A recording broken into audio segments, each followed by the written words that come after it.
What is up, everyone? Hello, happy Sunday afternoon, evening, morning, wherever you are. Welcome to Bounty Hunt, a UTN Network podcast where we hunt down all the extra content in the Star Wars universe. I am one of your hosts, Eric Eilerson, and joining me is the full crew of Bad Batchers. No Dad Batch here, as far as we know, though. Starting off, we have fresh off a 24-hour shift, Dr. Corey Helton. Hey, man. Hello. I'm kind of tired. You can see it in my eyes.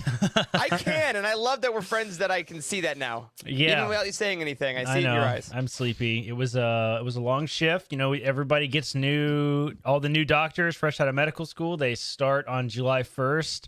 Last night I was a senior resident for a new intern who doesn't know how to use the computer or really do anything like technical. So unlike when I was on night shift where I got to basically do nothing because my intern was incredibly competent because they'd been a doctor for a year, I had to help with literally everything. So I'm tired. Not that that's a bad thing. It's to be expected, which is fine. Yeah. It's part of the job, but still. Most importantly, you're here to talk about Star Wars now, because medicine sucks and Star medicine Wars is awesome. Sucks. That's right.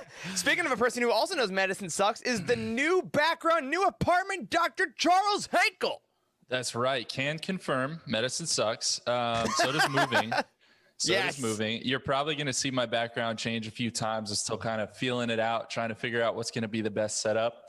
But I watched Raya and the Last Dragon last night, guys, on Disney Plus, and I'm gonna see how many times I can turn the conversation towards that movie today. It's a gorgeous movie. The animation seems fake because it's so it was good. Genuinely the most impressive animation I've ever seen in anything. Yep, 100%. Although the most impressive human I've ever seen in anything rounds us out. And that's Mr. Wes Jenkins. Hey everyone, fresh cut, ready to talk about Bad Batch. I'm glad we'll have something more positive to talk about during this episode, hopefully. That'd be nice. And Charles, if you bring up any references to that movie, I'm not going to know a single one, so I'll be silent. I haven't seen either, Wes, so no worries. Well, I'll be like, yay! That'd be good. Oh, Wes, apparently your audio might be echoing a little bit, so check that out. I don't hear that. Does anybody else hear that? That's weird. I don't yet, but who's to say? What I will say is, I quit my job on Friday. Yeah, you did. Yeah, this is Bounty Hunt, so I guess I'll chime that in. I started a new job on Tuesday, so that's my update. I guess I'm playing a lot of Halo in the tech test, and I've been pretty happy, though, about what's going on. All right, apparently everyone can hear the echo. Let's see here. That's weird. I wonder if it's coming through. Interesting. Everybody's echoing. Do they only hear it with me or only hear it with Wes, or is it everybody? Let's see. Because if it's just Wes, it's on Wes's end. If it's everybody, it's on my end. Guys, I'm not sure if we've ever really talked about this at length, but the fact that we can even do this is like is a technical marvel. Wes. Only so Wes. Only when the feed is on Wes, everyone echoes. All right, Wes. So Wes, shut up. You're not allowed to talk this episode. Good. Only when we're just looking at Wes. It's weird. When it's on. So now when it's on Wes's feed, we all echo. echo. It's gonna be on my end. Hold on. Here we go. Right. Try it now. Should be now. That's weird. There was an extra input. That's on my end. So. All right, we got it. Here we go. Sweet. Bounty Hunt, baby. So anyway, it is an absolute technical marvel that we do this. I'm not sure if we've ever explained this on the show before. All four of us are obviously in different locations. Eric is in Chicago. Charles is in Charlotte. Wes is in Texas. I'm in Tennessee, right? So we stream this from my computer, right? I'm running the software to stream it from my computer. We suck in the audio from Zoom. We suck in the video from another software, and everybody. Wes is using a webcam. Charles and Eric are using their iPhones, right? Aren't you guys using iPhones? Yeah, iPhones that are streaming to a website that is Ethernet plugged into our iPhones. Yes. So it all comes to my computer. We assemble it, and then Wes remotely controls all the cameras from his computer, right? So it's like 10 different layers, man. The fact that it looks so good. Sorry about the echo is what we're saying. Yeah. Sorry about the echo. but thank you all also, in the chat. We appreciate you. Not sorry, sort of. And coming soon, this is all going to be done in the same house. We're just going to have different rooms. The Eugenie house. It'd be like a TikTok influencer house. Oh my God. I wish. So here we are, everyone. If this is your first episode of Bounty Hunt, welcome to the tech explanation. We are going to briefly summarize what happened in the latest episode of Bad Batch. This is season 1, episode 14, War-Mantle. Full spoilers ahead, so if you haven't seen the episode, definitely pause now, go watch it, and come back. And then we're going to talk about it. We're going to rate it. We'll talk about things we loved, things we may not have loved as much, and then we'll talk about what's coming up later in the season. So without further ado, fellas, let us jump right in. So episode 14, we open up on an unknown clone running for his life. He's being chased by some beasts and other clones. As he runs, he places a distress signal and contacts Rex, who then reaches out to the Bad Batch, who are on a mission for Sid, but Omega reminds them that, you know what? Helping people is worth more than a paycheck. You capitalist pigs! Meanwhile, back on Kamino, the Kaminoans have realized, much like we did in episode 1, that their usefulness is at an end. The Empire has now canceled their cloning contract, and Nala Se and the Prime Minister prepare to steal away in secret to survive. The Bad Batch then arrives on the planet Darrow and discovers the tracking signal and tracks and Hunter finally gets to use his tracking ability to find a secret mountain base. At Echo's request, Hunter, Echo, and Tick infiltrate the base and discover clone commando soldiers leading troopers in curious new armor. Eventually, they find the prisoner who left the signal, Gregor! The ex-commando reveals that he was training these new non-clone replacement troopers until he realized that he had to escape. A thrilling chase throughout the base ensues, culminating in Omega flying the Marauder herself to the side of the base as Tech and Echo jump aboard. Unfortunately, Hunter misses his jump and plummets to the planet below. Back on Kamino, the Prime Minister's plan is discovered by Admiral Rampart, and though Nala Se is spared by him, the Prime Minister seems to have outlived his usefulness, and the doors close with clone troopers leveling blasters. Yeah. Hunter then orders the Bad Batch to flee into hyperspace, and despite Omega's tearful pleas, Tech obeys, and Hunter is captured and imprisoned. And he gets one visitor at the end of the episode, Crosshair, who hoped for the whole squad, but Hunter will do just fine. All right, boys, you know how this goes. Let's go around 1 to 10. Wes, let's begin with you. 1 to 10. I will give this episode a 9.1. I really very solid. I liked it because this is the start of the very end, and they had like 2 episodes ago they had that ominous music with Crosshair where he was like, "Can I hunt them down?" And it was like doom doom, and it happened again at the very end of the episode. So I'm ready to see next week's already. Yeah. Oh, I love that. For Yeah, sure. and we haven't talked a lot about the music in this episode, but like I think it's the Kleiner brothers that are doing it as they do for most animation, and oh my goodness, it's incredible. Charles, 1 to 10. I think I'll give this one an 8.0. Very solid. There were some certain things about the episode that I didn't like as much, but I will say that getting back to Kamino and ending on that cliffhanger definitely brought it right on up for me. Yeah, we'll talk about those shots of like the Star Destroyers over Kamino and the rain. Come on, classic Star Wars. Corey, what do you got? I'll give this one, unlike Charles, I'll give this one a 9.5.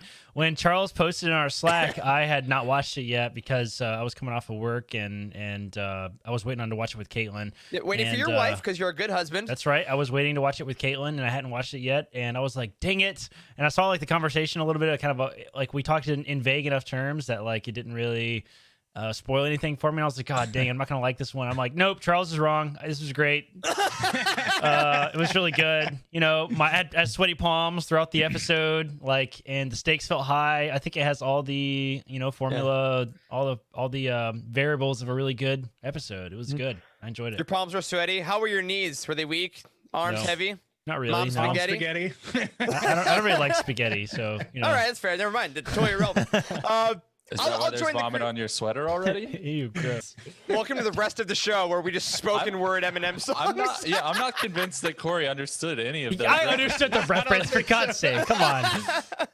We all bleached our hair once. So I will join. I'll join Corey and Wes. I'm going to give this one a 9.5. Same reasons as we did. I'm very excited to talk about the reasons though, because as we said, Charles brought up some really interesting points in our Slack, as we all did. So before telling you examples of why I'm going to give it a 9.5, let's just talk about it. Let's talk about this episode.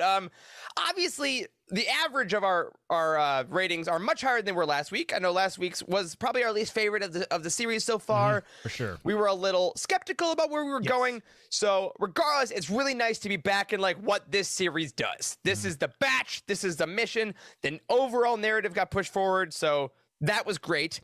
Let's begin with something about that we've been wanting to know for a while. We've been asking about the transition from Republic to Empire. That's what we love.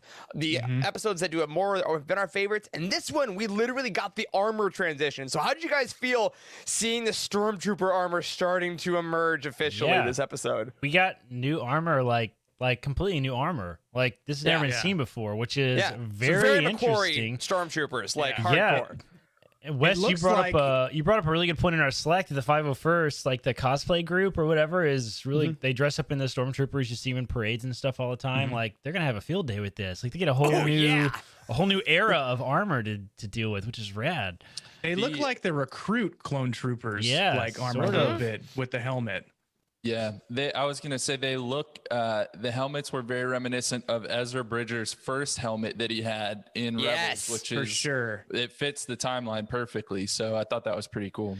Yeah, and I like that you use the word recruit because that's essentially what they are. You know, these are the new recruits, and I loved having the Ezra-esque stormtroopers that are clearly a little new, aside the clone commandos, which I think we'd all agree is one of the coolest designs of any clone ever. Which are like, if those show up, you're dead.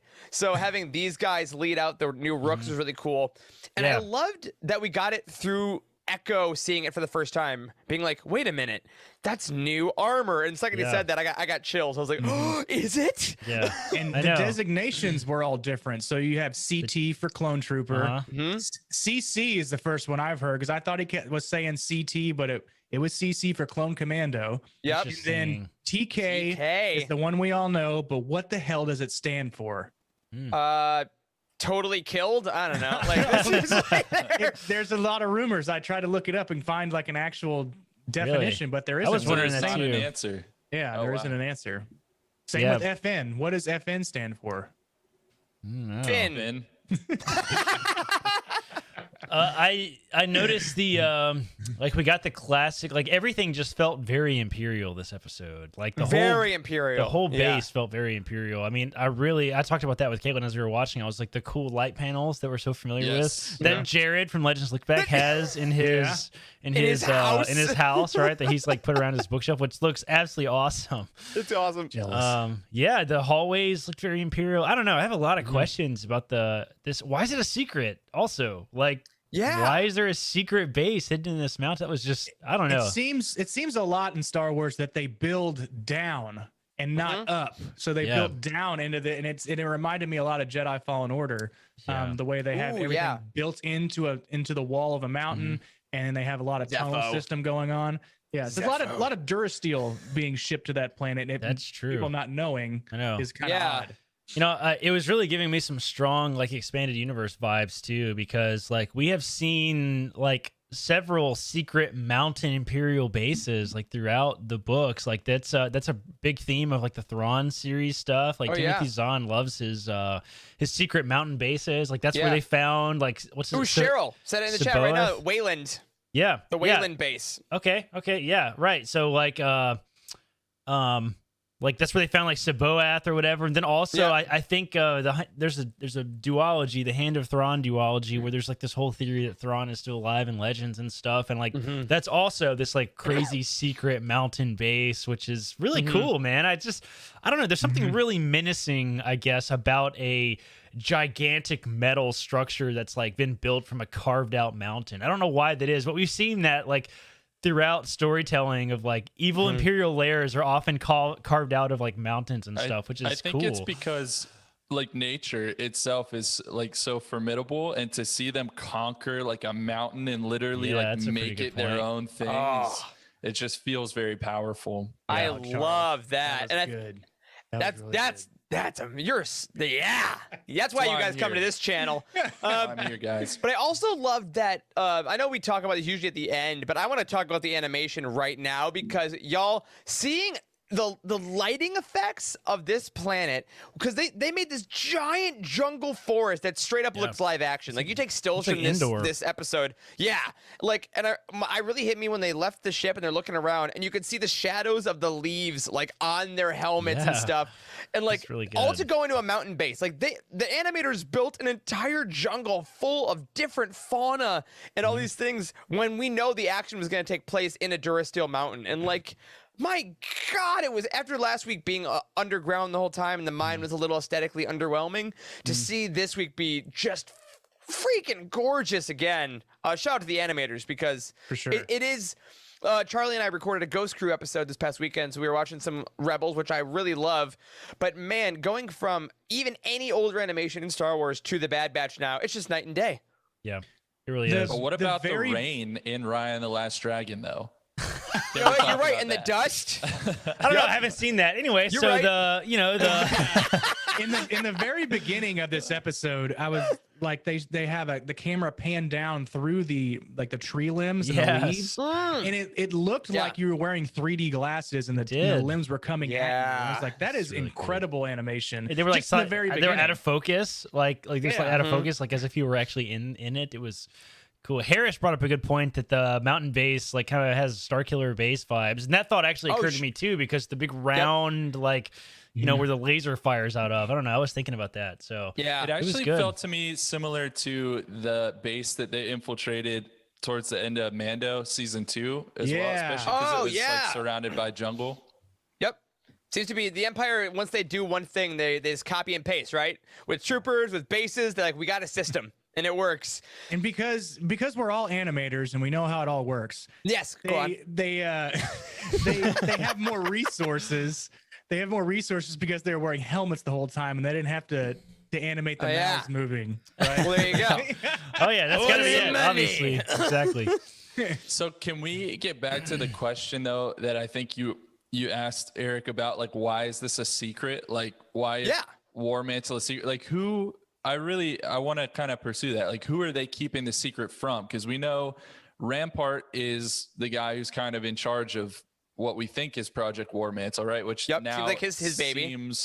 Now it seems like that is just replacing the clones. So are they just keeping it a secret because they don't want the clones to rebel if they found out they were getting replaced? Or like, what's going on? Does not everyone in the Empire maybe know about this yet? Yeah, I have a theory about that, which also kind of lines up with another big question I was hoping to address, which is like, why do clones? We've asked this several times. How do clones keep just seemingly turncoat? Right? Like we've seen.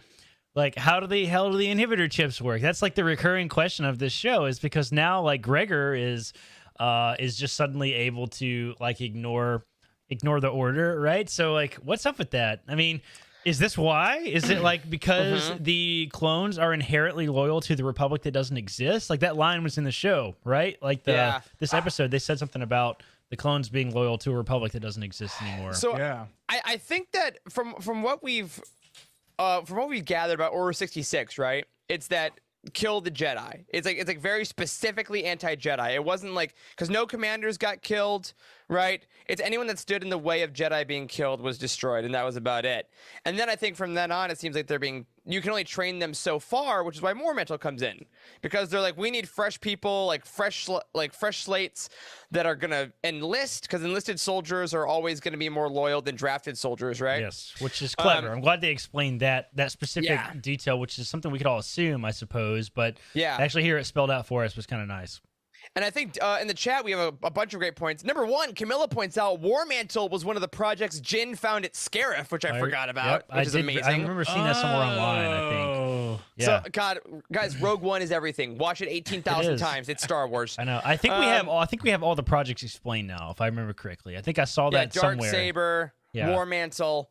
And then Dale says a great point. They don't want the Kaminoans to find out, and they don't want the rebels and insurgents to find out, because like they are like recruiting. But I think the general Empire, when they started, were like, hey, the war is over, so you don't need occupational forces anymore. How lovely. And now they're going to be like, well, actually, you'll still have a force, but it'll be your local people. And won't that be lovely? So I think it is that kind of quiet growing of a new project. And I do love that we got the confirmation that War-Mantle wasn't just Crosshair's new squad. He was like the prototype, and now they're like, cool, that seemed to work in Onderon pretty well. So now we're going to keep growing and growing and growing. And I thought that was a really interesting way to put it. And sorry, I saw something in the chat that actually lines up to something you asked, Corey. And our next point I actually want to talk about that lines up. He says Gregor had some serious brain trauma, right? From Clone Wars Season 6. He literally got blown up, as he said, right? So that can mess with the chip function. But let's go to him, because obviously this was one of my favorite parts and one of the controversial parts, because there's been a lot of things about, like, does Filoni only want to bring in his characters? We said the Hera episodes, and now we got Gregor, like, obviously a lot of Rebels characters. So let's talk about him. Once we heard that trademark insane laugh, I pretty much figured out who it was, and then of course he introduces himself as, "Oh, I'm Gregor, I'm a wizard," or whatever the hell. Like, how'd you guys react to seeing Gregor back, since we obviously didn't know how he got to Rex and Rebels? Yeah, my first gut reaction was I wasn't entirely sure who Gregor was, like, from the Clone Wars. Like, seriously, I don't know why, but for some reason Gregor really stood out to me, because it's like kind of heavily implied that he dies in the Clone Wars arc that he's in, right? And he's not dead. Blaze of I glory. mean, we knew he wasn't dead, like, from Rebels TV show and stuff, and like it was always very confusing to me how we got from point A to point B, and that still hasn't been explained, I guess. But like, it is pretty cool to see that. I don't know, like, everybody's been begging for more clone commandos forever, and there's also like a shit ton of them. Like, did they say there's like 80 of them or something? I didn't know there were that many clone commandos. There's like 50 on the base, as they said, something in as Echo was hacking in. Yeah. I mean, I thought it was... He was hacking, you know. I thought it was good just because it's a fun reference if you've seen Rebels, right? So, horrid. I'm not the guy who spoiled this for somebody who hasn't seen Rebels, by the way. Somebody else said it. Anyways. But he in Rebels, he's the crazy bald one with the, like, not with the messed up eye. The guy with the eye is Wolf, right? Yeah. Yeah. Wolf was the one. Gregor just wears a tank top and laughs a lot. And yeah, exactly. And he really likes eating slug, apparently. When they he does.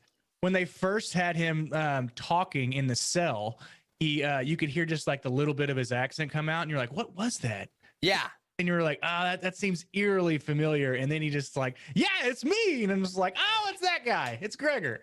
But but it's funny. It's a good reference for everybody that's seen Rebels already. So it was fun. Charles, what about you, dude? Yeah, this is one point that I was not as high on. I mean, I'm not like a huge Gregor fan or anything, but I do. Not a Gregor stan, as many I'm not people a Gregor stan. But yeah, I do feel a little bit like sometimes Filoni just pulls in every character he's ever made into his episodes, which is like, that's fair. If I was creating Star Wars, I would want to do the exact same thing. Yeah. But just sometimes it does, to me, make the universe feel a little bit too small. This actually felt better to me, I will say, though, than Hera did, because there was like a direct link that made more sense to me, because Rex got a distress call, and we know already that they linked up later. And like Rex called and was like, hey, go find this person. But I just sometimes feel like things are a little bit too connected, which sounds crazy because it's the expanded universe, but like, I do think things can feel too small and too perfect.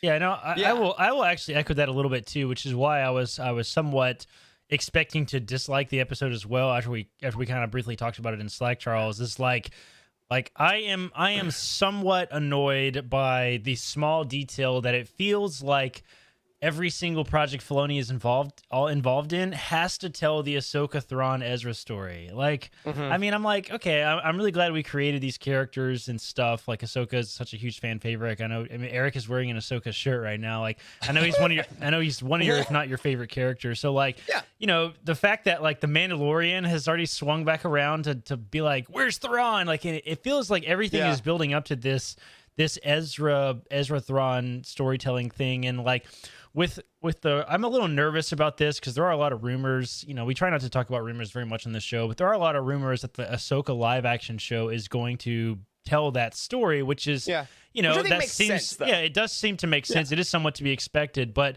to do all of this build up from like Bad Batch and Mandalorian and Rebels and Clone Wars all to finalize in the final story of Ahsoka Ezra in a live action show from all these animation shows, I think is an enormous risk that like I think is going to let a lot of people down, unfortunately. Like when you just build up so much to like we're all building up to this one point, it puts a lot of pressure on telling an absolutely perfect story, which is challenging. So, you know, I do kind of agree with that, Charles, that Filoni projects tend to all circle back around in some way. And, you know, we can argue a lot about whether or not that's a problem, but like I do also sort of echo that somewhat annoyance with like, you can expect it all to come back around in some way if Filoni's on the project, essentially. Yeah, I jokingly said the little frog general from the Clone Wars is going to end up being the head of Fulcrum, like before Bail Organa. Well, I think this was interesting because like Blind Fates makes a great point in regards to that. Because I think there's absolutely a lot of that is totally makes sense, and I think why Gregor I think worked, like you're saying, Corey, works a little better because it's less of a coincidence because it answers a question that was previously left open because we saw him get blown up, and then we see him alive. So there was a missing chapter, and I really liked that they're like War-Mantle brought in commandos to train. He was a commando, so that's why he was there, and like okay, cool. And I think that's a good way to do it is filling out middle chapters, and I think that because I think they're also risk an idea that if he brings in, you're like, well, if it was a random commando we didn't know, it's like, well, wouldn't Gregor be there? Wouldn't that make sense? And you'd have that thing. So I think it's a nice balancing act. And I think when the further we get with the Ahsoka show, I mean, Mando season 3, I think is really going to be fun because it seems like it's going to be Grogu less and Ahsoka less and off to like go, I hope so. You know, go fight Mandalore or something like that. I hope the finale, like, you know, Luke Skywalker, I hope it's not Thrawn. Like that will annoy me. Like, and you know, but you know, to sort of counter your point a little bit, Charles. Save this clip for when Corey freaks out when they do it really well. Exactly, that's what's going to happen. To sort of counter your point a little bit, Charles, Gregor specifically showing up didn't really feel like that problem to me of like it being a Filoni character that shows up like, oh god, here's another Filoni. Like I don't really care. Like I swung more on the side when we were watching it of like, okay, this is Gregor. It explains how he shows up. Like this very specific instance. So I don't know. Like Cad Bane earlier. It's like, oh no, this makes sense why they're here. Yeah, I was certainly more excited to get Clone Commando stuff. Much more than just the fact that we got Gregor. I don't really care about Gregor. What do you do? And Scorch, right? Isn't that the chat said that one of the commandos was Scorch, who I don't know who that is. I don't remember. Was it the yellow one? I don't know. Yeah, who like took like 5 stuns to get down. Really? I did not realize that was He's the Scorch. one that shot Gregor, wasn't he? Yeah. Yeah. Interesting. Wow, he was from. Sorry, go ahead. Oh no, go ahead. What is he from? I was gonna say. I think he's from the Republic Commando game. He's one of the right. Isn't that right? It's Scorch and wow. I thought I could name more than one, but apparently I can't. But seriously, you did your best. There's 4 of them, I believe. Yeah, Delta Squad. Yep. Delta Squad from Clone Commando. That was him. Yeah. That's cool. It would be. It's probably something that I'm kind of looking forward to is if Filoni created a brand new character in this episode outside of the Bad Batch and Omega. And then that character is picked up in a live action sequence with Mando or something, instead of always coming baup to characters have already been created, right? So he makes a new character, and then somebody else, some other director, some other storyteller takes up and runs with it. But isn't Rebels the only one that's still open? So that's kind of where they're kind of have to from animation put those pieces back together. I mean, there's lots of little tiny pieces like all over the place that's open. I mean, to say that like only Rebels is open, like the ending, it's the big thing that's still open from animations. What the hell happened to Thrawn and Ezra and Ahsoka, right? That is. I mean, if someone's not dead, technically it's not open. So I think that I mean, Star Wars, we keep buying these character encyclopedias, which there's a new one coming out this fall that we will review on the Living Force. But like every time they do that, it keeps getting bigger and wider. And I think that they're doing a really nice job in this series with. Both creating a lot of new memorable characters, bringing in some cameos, and I think these last 2 episodes are really gonna kind of cement the importance of the new characters.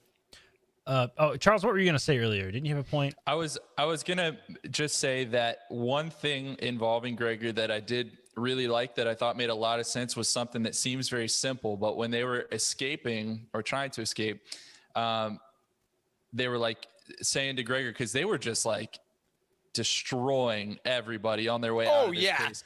And I was like, why are they stunning these guys too? Because they're not even clones at this point. They're like just stunning straight up everyone. They're just stunning everybody. But so I was kind of questioning that, but they're like, I thought you said you trained these guys. And Gregor was like, well, I didn't teach them everything. Yeah. Like, that wouldn't be very smart. And I was like, I love that line because it's one of those things like, why is there a hole in the Death Star? And then we got Rogue One. It's like, okay, that kind of makes more sense now. Right. It's like, why can't stormtroopers hit the broadside of a barn? Like, okay, well, they were purposely trained poorly by some of the clones who are being replaced. Like, I really like that detail. Yeah, it definitely gives you the vibe that, like, he figured out something was going on. So he's like, I might have to run from these guys someday. So, let's make sure that they can't catch me. B. Nessie in the chat says Wrecker wasn't stunning. I don't know if he wasn't stunning the whole time. There was definitely a point in the show which he wasn't, in the episode where he wasn't stunning. Oh, he was shooting blaster bolts out from the whole time? Marauder. Yeah, I saw that. Wrecker. Wrecker. Sorry, I saw Wrecker, but my head went to Gregor. No, Wrecker was like, screw these guys, I'm gonna kill them. I had that question too. Like, we go into a fortress and we don't bring the guy who can literally run through walls. Get stuck. It was an odd decision. It's a stealth mission. It's a stealth and he's afraid of heights. I thought about that. Oh, he's afraid of heights. Great point. And they had to scale that mountain all the way to the top.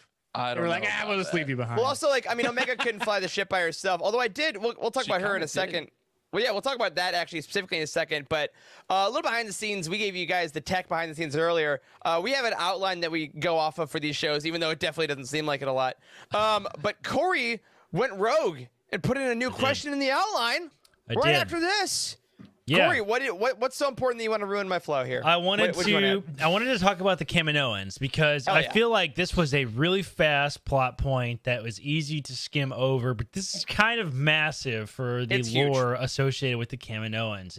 Let's do it. What is going on with them? Because there was the moment in this episode where the Prime Minister decides they're gonna abandon the entire clone operation and for the survival of their species, and it looks like he's totally lost that opportunity because he's dead now, right? It's heavily implied that he's dead. Yeah, we didn't hear blaster shots, but I'm guessing he's dead. Somebody in the chat earlier said that there was blaster shots, but I really don't think there was. I don't think I heard them. I think there wasn't because I was waiting to hear one, and then it cut to the next scene. I thought so too. So there's definitely a chance. I mean, Cheryl just wrote what I'm thinking is might be going on. I think that they are taking Nala Se, right? Nala Se is the scientist. So.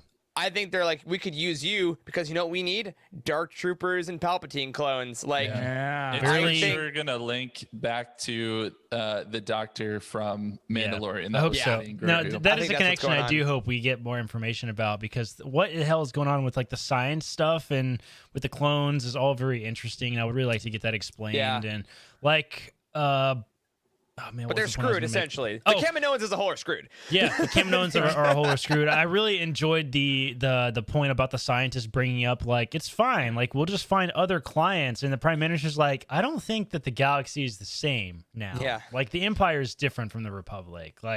Ooh. And he recognized that. And his whole thing about being we work for the Republic. And then they became fascist. Oh, dang. I should have seen this coming. We need to go. Yes, exactly. What took so long? Also, where would they find another government outside in the outer rim, of course, because we have the chaos, right? Yeah, we have the Chiss and stuff. Yeah. What if they find the Chiss? And guys, Thrawn's a clone. Confirmed. Oh my god. I don't know. He's a Palpatine. Come on. I really found this entire arc very interesting because there is still a big question of what happens to the Kaminoans and what are they going to do with them. I mean, they're just going to kill them all. I mean, where else do the Kaminoans live? Do they only live on Kamino? It's sort of implied they can just leave and go somewhere else. Where are they going to go? They had other abandoned bases. I don't know. Yeah, didn't we? I think someone, Eric, was it you brought up that you learned that they were nomadic, or maybe that was Wes. They're not only from. Definitely wasn't me. Yeah, I think because we had that they read somewhere. Yeah, because it was confirmed in some kind of reading thing, I remember, because we thought about that when the Cad Bane Fennec Shan fight happened on that other planet that had the Kaminoan-esque things in the clouds. So they just go from, I think they were just going to go, at the end of this episode, the Prime Minister's like, hey, listen, we've probably restarted a couple times before. It's time to do that again. Let's go to whatever the next planet on our list was, and Rampart just catches them before they can get out of there. Yeah. You want to hear something dark, though? Hell yeah. A pretty dark question. So the Empire gets rid of the Kaminoans, except for the ones that they can use. We're presuming, like Nala say, what happened to all those kid clones that were in the hallway?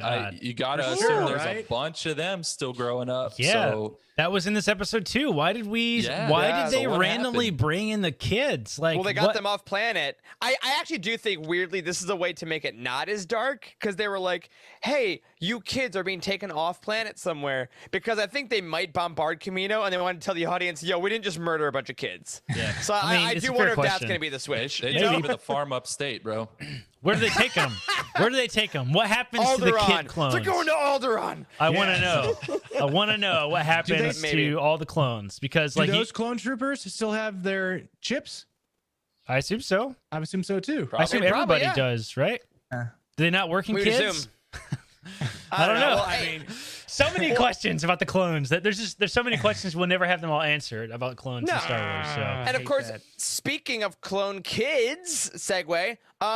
Last week we were a little bummed that Omega kind of went back to her "I'm being captured by people, please go do a mission" trope, which like worked out okay, but last week it got a little long in the tooth. Y'all, this week Omega balled out. She was like, I'm gonna get the Gonk droid and I'm gonna plug it in. Oh, fly the ship? I can do that by myself. I will hold the ship steady as Wrecker's shooting out the back. And I love that Wrecker like didn't question that she could do it, and that she had the knife. Hell yeah, audio listeners, Wes is doing his Omega knife flip thing that she was doing. And I loved though that she did what she could, and then when she couldn't hold it, Tech was like, yo, you've done great, I'll take over now. And I'm like, great, we're back with Omega being competent. Somewhat tired of this trope of let's just sideline Omega. Like, she's either part of the team on the show or she's not. Which one is she? Is the show actually about Omega or is it about Bad Batch? Like, or are they one and the same? Because it seems like there are two different things going on here. It seems like the point of the show is to explain Omega, but it also seems like the point of the show is to just ignore her and talk about Bad Batch. So I think it begs some of the same questions that we had for Mandalorian season 1. That's a very nice Funko, Eric, of Omega. Thank you, Charles. Chick. She calls you Chick. So it begs the similar question. Like, she's still a child. Like, we don't know how old she is.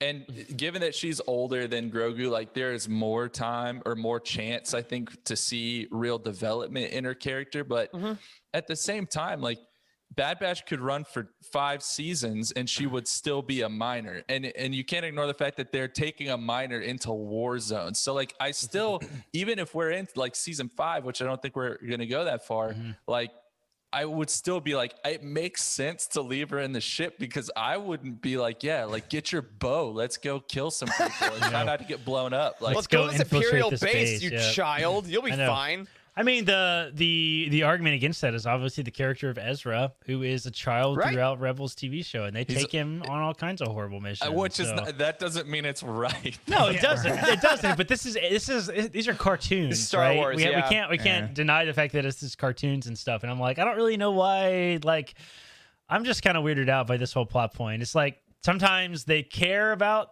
not putting her in danger, and other times they don't seem to care that much. And I mean, it clearly annoys her. I think that part is true. It does need to be consistently one thing or the other. And also, we had that moment in a couple episodes ago where she, like, quote unquote proved herself to Hunter, right? And she like gambled away the debt, and like it was heavily implied that she was part of the team now, and like he values her strategic insight, and like here we are sidelining Omega again. Yeah. Well, I will also counterpoint that they said that they need her back at the ship as backup, and if Omega hadn't gone back to the ship, they would have been screwed. Because Wrecker's not a pilot; he can't fly the ship, right? No, so I think without anybody else, he's the guy who runs through fortress walls. I know. Yeah, that they could use in the fortress. Anybody on the team could have served that function, though. I think. Yeah, I know. I think also if they get captured, I think they're like, because it's an Imperial base, right? This isn't like a gang hideout. This is like if they get captured by the Empire, like Hunter literally did, he's like, I can hold up an interrogation better, and I'm also less valuable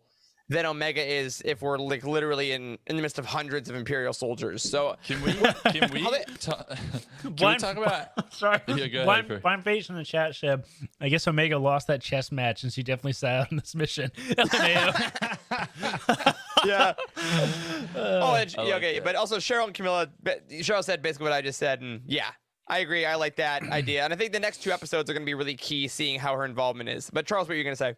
I was just going to say, can we talk about how, granted, Hunter hit a couple of tree branches on the way down, but he fell like 300 Oh my feet. God, yes. And then like he just like stood up and like pulled his knife or his gun out or whatever, and I was just like, geez, that's really good falling armor. from heights. That's really good There's armor. like yeah, it's good armor, and it's like a vague incline, and like he's like, okay, I'll get my knife to slow me down. Yeah, I that's one of my stupid favorite Star Wars / action movie tropes where people can just fall from down a crazy mountain and be like, distances. I'm gonna be at Sword tomorrow, and my neck hurts today because I slept weird. Like that's there's a difference. I know. That. Well, like, you know, in their defense, there is several crazy stories in real human history about people falling from insane like heights. Like out of planes and stuff. Yeah, there's that one story of that like 20-something-year-old woman that was sucked out of an airplane. Everybody else died in a plane crash, and she like fell like 7,000 feet and still survived somehow, and just like didn't even break a bone. Like she was fine. Like and it's just like I don't know. No, I don't know. I don't. That's usually what happens when. Yeah, because your body bounces. No idea. I they'll be all right. But let's go to Hunter then, because this was a really stark ending to an episode. Like, and then I think it really leans into the fact that we make it a 2-part finale, because Hunter is left behind, which I got to say surprised me a pretty decent amount. He was captured, and I want to ask you guys now, what do you think Crosshair's plan is now? Because he's got Hunter, he has the leader, and the batch went into hyperspace. There's no way to contact him now. Like, he's on Darrow now for who knows how long, and we got 2 episodes left. So it's a trap. I think it's yes. Like part of me wants to say, oh well, the Empire will probably try to turn up Hunter's chip, like the same, you know, or they would have done that. But it's gone though. Oh, that's right. So It's like, gone. what are they gonna do with him? Electrocute the shit out of him. Why are they still using? They always do. They always do. Why are they still using Crosshair? You know, he's a clone, and we're trying to get away from clones. So it's kind of an interesting question. What are they going to do with him? Maybe they're just going to try to kill him off. I don't know. But what I will say is, I hope we get one of those like opposing ideology conversations, right? Like Dooku and Obi-Wan in Attack of the Clones. Like, I want one of those, like a good 4 or 5 minute just face-to-face conversation between Crosshair and Hunter. That would be awesome. Cheryl in our chat says, great point. Use him as bait to get Omega. For sure. You know, like we'll do it. The very classic. You want him? Do you want him back? Meet us on this planet where no one else will be, in a field, and we'll do a trade, and it'll you know. That's we can what do it that. looks like. Here's It's going to be leaning towards. It's going to be what we're going to find out about Omega. That's so interesting that we've all been trying to decipher this whole time we've been watching these episodes, right? So that's going to be. I think that's what's going to lead up to, because they're going to try to get Omega back, because this is the best key that they have is Hunter, because they haven't had anybody yet. So and they got Nala Se now, so they have the scientist that knows Omega. Captured. Here's the question: Do we have conflicting missions now, though? Because previously the goal was to get back Omega, right?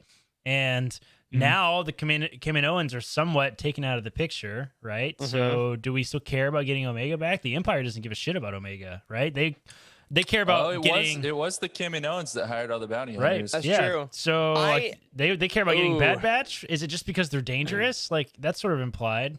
And why does Crosshair is personal for him, right? Yeah. So I think there's that element of like the batch is gonna keep making trouble for us. We need to get them all. And I think Nala Se might have a thing. There might be a conversation that she's like, "I'll do your work, but I need Omega because she's the template I work off of, so I need her." But I mean, I don't know. I'm managing my expectations. I'll say that right now, because that's what we got to do. I want the batch to be like, "Yo, we got Gregor, but Rex, Hunter's gone, and you owe him your life or whatever for some reason." And be like, "We need you and all your people, whoever they are, to come and help us break Hunter out." And then it's like we get Rex back and whoever else he's with, because he was like in the middle of something. Yeah, right? he's obviously up to something, right? Yeah. I want them either to end there so we can see and we can meet Bail Organa maybe and like see what's going on, or we get those people to come help the batch out to break out Hunter, and we get this massive battle like escapade. I think that would be really fun. Cool. That'd be cool. Like the first organized rebellion kind of thing would be pretty cool. Yeah. I mean, hey, save the budget for the end of the season, right? Like, let's go out with a bang. I agree. Siege of Mandalore showed that.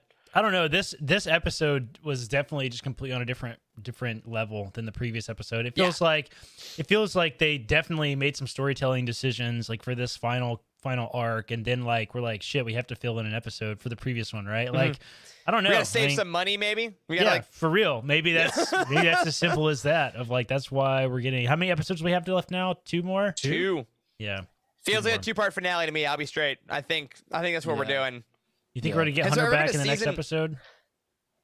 I don't think so. Ooh, I don't. What are the odds you think they'll kill him off? Slim to none? I think 0. I think 0. We could lose any Bad Batch member. You think there's any chance? I think it's possible. I don't think it's likely, but it's possible. Yeah, it depends on what kind of vibe they want to get, because I feel like usually with the animation, right, if we go by it historically, the end of the first season is like a victory. Then the end of the second or third season ends like, I mean, the end of season 2 of Rebels is pretty dark. So then they might go there. But who knows? Speaking of Rex, you notice how Echo is like really loyal to Rex. Yeah. And he's like, I loved Echo here. I missed him in the season. I always thought we'd get more Echo now that I look back on it. But when he was like, hey, if you would have done this on Skekko Minor, I'd be a computer still. And he's like, I trust Rex. Like, I really loved his little bits here. Yeah, they was like pushing towards that. And he was like, whatever Rex says, then we can trust him. They were like, okay. All right. I don't understand. I still don't understand. Man. Yeah, it really is. I still don't understand how Hunter has not figured out his loyalties yet. That annoys me, man. Of like, he doesn't know who he wants to be loyal to, whether it's his little family and what their deal is, and I don't know. I think it's Omega now. I feel like it certainly seems like there'd be a more efficient way to like earn. Keep implying they need money to buy food. Like weirdly enough, right? Like it seems like there'd be a more efficient way to like be able to buy like ramen noodles than like doing these super freaking risky mercenary missions. Do they really pay so little that they can't afford to like budget for food? Yeah, Rex, we'll come join your rebellion, but do you have a meal plan? Of course we have a meal plan. All right, you son of a bitch, I'm in. You son of a bitch, I'm in. They can't just go like open a restaurant on like some backwater world or something. I mean, shit. Let me show you there's something else they can do. The Bad Batch ramen place, but it's like good ramen. I would love that.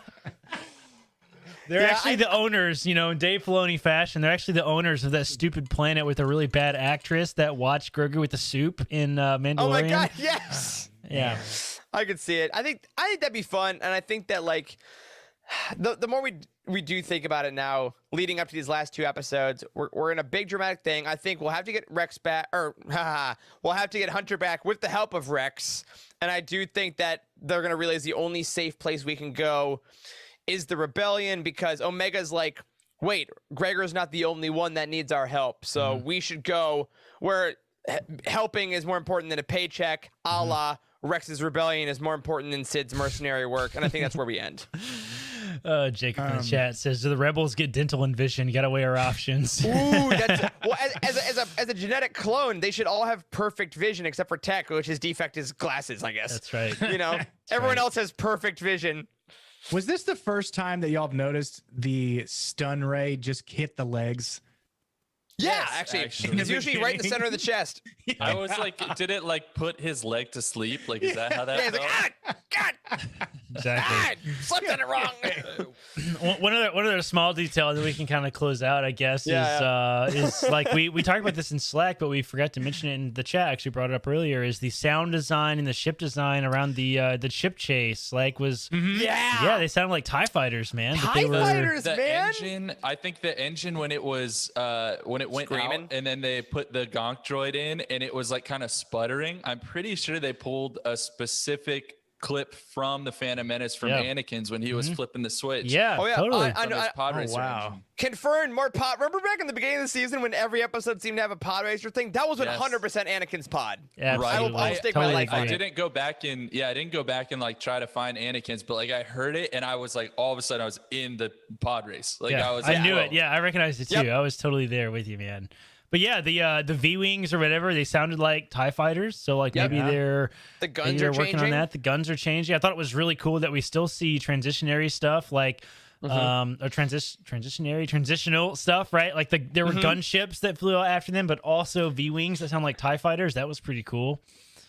Yeah, like slow. I think War-Mantle seems to just be the overarching name for anything that goes from Republic to Empire, like the technical, the troops, the armor, the ships. Like we're seeing it little by little, and I mean that's they're trying to build an effective, incredibly powerful military in secret, right? Because think about the political climate right now. I mean, we still have the Senate. The Senate is still a thing, and that's not. And it takes it takes 19 years, right? That's how far we have between Revenge of the Sith and Episode 4. Like we have it takes 19 years to truly destroy the Republic, right? To solidify governors on worlds or sort of the ones in charge instead of planetary leaders, and it takes a long time to like make this transition. So I don't know. It's cool to see a lot of it happening in secret. I'm a big fan of all that stuff for sure. Yeah. Oh, Jacob makes a good point. Cheryl backs it up. It was wild to see a gonk droid used for esse actual purpose for like the first time. Like I love gonk droids. I think I am one of many people that every time they show up, you just yell gonk, because they're trash cans with feet that are batteries. It's the dumbest thing, and I love them. What do they do exactly? Are there batteries? They're power banks. Power ups. Oh. So in like the original Battlefront game, you go up to them and they'll help you like restore your armor. Oh yeah, I guess that's true. But as Keshav says, he's also a great table for their checkers game earlier in the episode. I didn't even notice that. I've kind of been considering buying a little generator for my camper project, and I'm like, dude, it seems pretty inefficient to like have a generator that just walks. Like, I mean, wheels would be way more effective. Like, I don't know. Oh my god, Corey, if you get a portable generator, you need to find like 3D printed on Etsy a gonk droid and just have that be your generator. Oh my god, that'd be hilarious. Like the stand that it sits in, like makes it look like a gonk droid. That's fantastic. Oh, love it. All right, well, that's a lot of the main stuff. Any final thoughts on this one? Again, we're heading into the actual main stretch now. We only have 2 episodes left. We're in August now. Any final thoughts on War-Mantle? Do we get to see the bounty hunters again? Because it seems like they're both they're both alive, but do they pick up in live action on the Book of Boba Fett? Do they pick up somewhere? I think they're Fennec definitely. Fennec, definitely Fennec. So. Yeah, I don't think we see them in the last 2 episodes. I can't see how they would fit. Might be wrong, but Cad Bane would be a very interesting character to turn into live action. Dude, I'd love it. I'd love it. We've already seen a Duros in episode 4. I'm sure it's It doesn't look quite as good as I want Cad Bane to. What do you mean? What was wrong with it? I wonder if we're gonna see Tarkin come back, or is it just Rampart that we're gonna be stuck with for the rest? Because I mean, he's pretty intimately involved in this, right? And he's a powerful voice within the Empire early on. So I want to know if we're gonna see him come back. But I think that we're gonna see a darker ending to this season than there was for Raya and the Last Dragon. That's the last point I wanted. That's very possible, because it was pretty good. It was pretty good ending. No spoilers here, but it's a beautiful movie. Yes, it's on Disney Plus right now. # not an ad. Corey, any final thoughts? I mean, I'm excited to see where the show goes. I hope it stays Imperial. I mean, I think that's kind of my hope is like, I'm kind of with you. Like, I hope the finalization of the show is a big sort of Rebels versus Empire type of story. I mean, I think I know it's hard to manage expectations with series finales, right? Because we're taking a long time to get here. But like, I think I will probably feel somewhat disappointed if it's small. Like it needs to feel big. I think like the show needs to feel big, and I don't know. We still don't have any confirmation of how many more seasons we got. So this could be it. No. I mean, theoretically, right? They haven't. No one has ever formally said there's definitely more than one season, right? Not yet. This could be it, which feels like we have a lot to conclude if this is it. So and it's also odd because we don't currently know what the next Marvel show I believe we're getting is. My brain went to another place. Star Wars, because we do know the next Marvel one. We know What If is coming. Then Hawkeye just got saying it's coming in November. So I think it's possible that once we get the finale of this, then they'll do they'll start the publicity for whatever the next show is going to be, probably in the spring. Or no, Book of Boba Fett. I'm sorry, I'm an idiot. Book of Boba oh my Fett, gosh, Book of Boba Fett in the winter. But I do hope that we get more. I agree. I would love an epic conclusion, but I think regardless of what we do get, they have placed the pieces really nicely in this episode. And wow, was it nice and refreshing to get back to a really freaking just fun Bad Batch centric episode. Yeah. After some that weren't our favorites. So yeah, really cool. So I guess what I want to say as we get out of here, y'all in the chat, thank you so much for hanging out and talking all about this episode. It's been a ton of fun. A reminder to you all that tomorrow night, we are finishing up our Rising Storm Roundtable.